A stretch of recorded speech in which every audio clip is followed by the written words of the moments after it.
suscitou e continua suscitando muitas reflexões.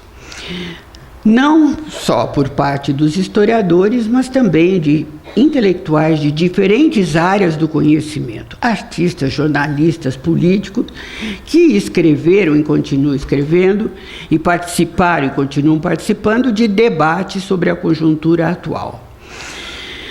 Acompanhando essas discussões, nos damos conta de que muitos se referiram a aspectos da nossa história, não só mais recente, como do passado remoto, que deixaram marcas ainda detectáveis na sociedade atual. Menciono algumas dessas referências. Marcelo Freixo, articulista da Folha de São Paulo, em tom irônico, fez um passeio pela história do Brasil. Disse o seguinte: somos um país cuja independência foi feita por um estrangeiro. A República foi proclamada por um marechal monarquista. Somos filhos da Casa Grande, que escravizou milhares de negros. Somos a República do café com leite. Somos o país também do eterno consenso tramado no andar de cima. Isso ele escreveu no dia 4 de abril de 2016. Num outro tom, bem distante da ironia, o jornalista Jânio de Freitas, já cansado, referindo-se à encruzilhada que chegamos novamente, não sei qual delas, golpe de 64 ou derrocada das eleições diretas em 85, afirmou em tom desanimador: a democracia não é para qualquer um e o Brasil não tem aptidão para vivê-la. É historicamente inapto, como provam suas poucas e vãs tentativas. Então, escreveu um artigo na Folha de São Paulo, 17 de abril de 2016. Eu não compartilho esse pessimismo, né, aterrorizador, mas ele está cansado. Nesse contexto de crise generalizada, o desencanto tomou conta dos que acreditaram numa democracia já consolidada. O golpe, consolidado na semana passada, mostrou que a nova República de 1985 envelheceu antes de amadurecer. O espetáculo oferecido por representantes do povo no Congresso Nacional e por setores da sociedade, classe média e elites endinheiradas, os coxinhas, que deram mostra de preconceitos, atos de incivilidade, desrespeito pelo outro, contribuíram para a desconstrução do mito do brasileiro cordial. Muitos textos têm sido publicados a propósito de um Brasil que mostrou sua cara. Já dizia o Gazusa que o Brasil precisava mostrar sua cara. Então, abalando a crença arraigada na cordialidade tropical. O ator José de Abreu, um dos agredidos por brasileiros intolerantes e intoleráveis, publicou um artigo intitulado Adeus, Brasil Cordial. Nesse texto afirmou: a crise política que vivemos proporciona outra leitura sobre o nosso povo. De homem cordial, o brasileiro passou a homem troglodita sem escalas. Mencionou vários casos de agressão a pessoas no espaço público. Guido Mantega, Chico Buarque, Gregório do Vivier e até mesmo desrespeitos aos mortos. No velório de José Eduardo Dutra, ex-tesoureiro do PT, foram lançados panfletos com os dizeres: petista bom é petista morto. Relata que num restaurante foi chamado de ladrão, sua mulher de vagabunda e sua mãe de puta. O injuriante era um advogado e o ator o processou.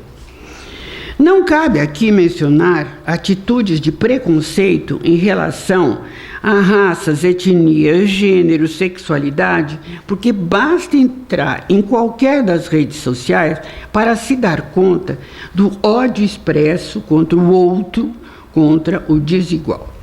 Diante desse quadro desolador, nós historiadores temos dificuldades em analisar com objetividade o cenário político atual.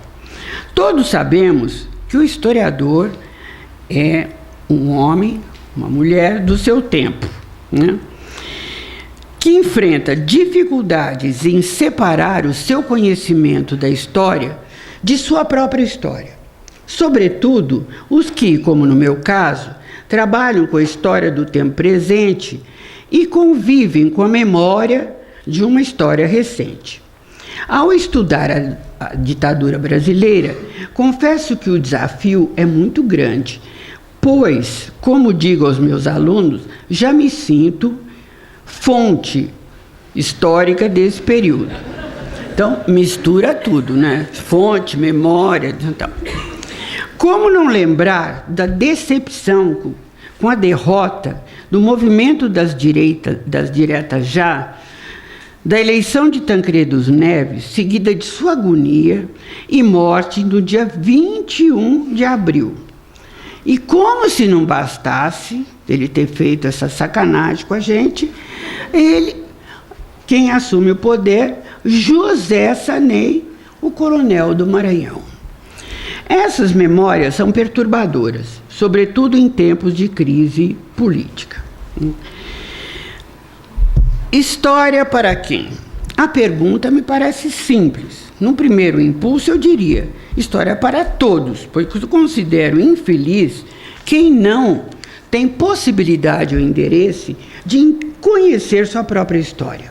Como pode o indivíduo, cidadão, se localizar num mundo tão grande e complexo quando não sabe sequer como foi o seu passado? Mas, restringindo a questão ao âmbito da nossa disciplina, também daria uma resposta simples. O ensino da história, no que se refere à responsabilidade de formação dos alunos, seja do fundamental, do médio, do universitário, acredito que posso resumir as respostas em poucas palavras. Cabe ao professor de história contribuir para a formação de um espírito crítico a adolescentes e jovens. No que se refere a uma perspectiva mais ampla, nós, educadores, temos o compromisso de formar estudantes para o exercício da cidadania, conforme estabelecido no artigo 205 da Constituição de 1988.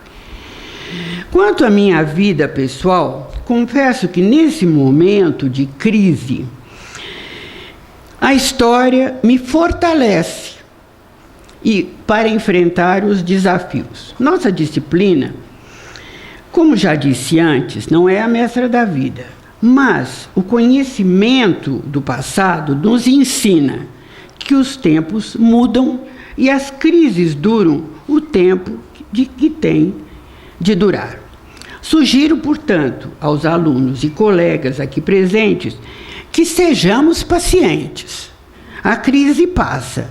Sejamos pacientes, mas não lenientes, com as demonstrações de desrespeito à opinião alheia, de intolerância, de preconceito. O momento exige, acima de tudo, o exercício da cidadania no seu mais pleno significado. E na condição de educadores, não podemos deixar de enfrentar o desafio de fazer frente a qualquer tipo de política ou movimento que põe em risco a preservação da liberdade de ensino, de expressão e do pensamento crítico. A resposta a essa pergunta, com relação a AMPU, por quê e para quê, eu vou ser muito breve. Ela é ainda mais simples. Não que o nosso ofício seja, né? A gente sabe que não é, né? Pois, na condição de presidente da associação, eu tenho procurado, em parceria com os demais membros da diretoria e com auxílio da minha companheira de infortúnio, defender a nossa classe lutando pela liberdade e condições melhores de ensino da história e pela manutenção de uma escola democrática que vem sofrendo múltiplos ataques, sobretudo por parte dos inventores do programa Escola Sem Partido, transformado em projeto de lei a ser incluído na Lei de Diretrizes e Bases da Educação Nacional. A aberração maior desse projeto se resume na defesa da ideia de que professores não são educadores, mas apenas transmissores de matéria. No nosso caso, fatos e datas. Aberração, porque fere o que foi estabelecido na Constituição de 1908, quando afirma que a educação, direito de todos e dever do Estado e da família, visando ao pleno desenvolvimento da pessoa, seu preparo para o exercício da cidadania e sua qualificação para o trabalho. Portanto, termino a minha exposição dizendo: fora escola sem partido.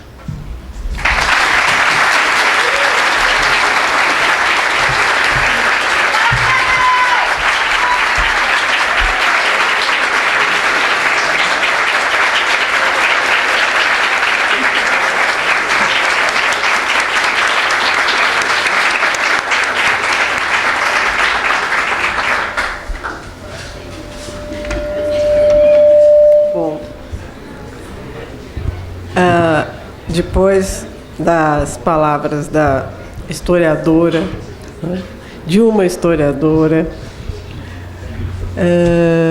a gente só tem a agradecer, né, e saber que nós estamos com uma presidenta que vai, o ano que vem, organizar o evento em Brasília, na sede do poder da República, e que nós estaremos todos lá, né? Espero todo esse público lá, né? Fazendo o maior evento, né, possível na nossa capital, porque ela é nossa, ela não é daqueles que estão lá sentados no parlamento, né? E muito menos do presidente, que eu não sei quem será daqui o próximo ano. Vamos inaugurar uma nova república. Eu queria só, ao encerrar essa sessão, esse cerimonial de abertura, lembrar só que nós estamos extremamente, eu pessoalmente, mas também outros colegas meus, extremamente triste hoje, porque a professora Emília Viotti da Costa está muito mal no hospital. O fato da Silvia Baceto e também da professora Ana Maria não estarem aqui, que são membros da diretoria da AMPU, por conta, elas estão chegando, mas o estado da professora Emília Viotti é extremamente sério, né, de difícil recuperação. E eu lembro que, há 10 anos atrás, né, quando foi o evento aqui em Assis, foi a professora que proferiu a palestra, foi a professora Emília Viotti. E ela ficou extremamente feliz naquela ocasião de ter estado aqui em Assis, nessa universidade, né? E ela participou do evento todo, ela que tinha fornecido para nós exatamente a conferência inaugural. A gente lamenta muito a situação. A Emília tem uma história, né, junto com o papel dos historiadores, né? Ela ensinou muita gente por que a gente tinha que eu fui aluna dela, evidentemente. Por que a gente tinha que se tornar historiadora e por que a gente tinha que ensinar história. Obrigada a todos. Só queria...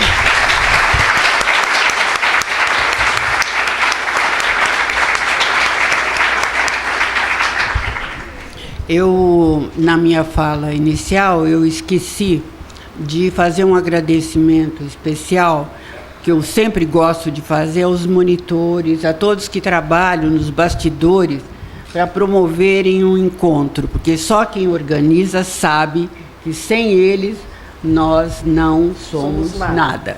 E também dizer da minha alegria de estar aqui com muitos colegas, ex-alunos e com essa plateia tão comovente. Obrigada.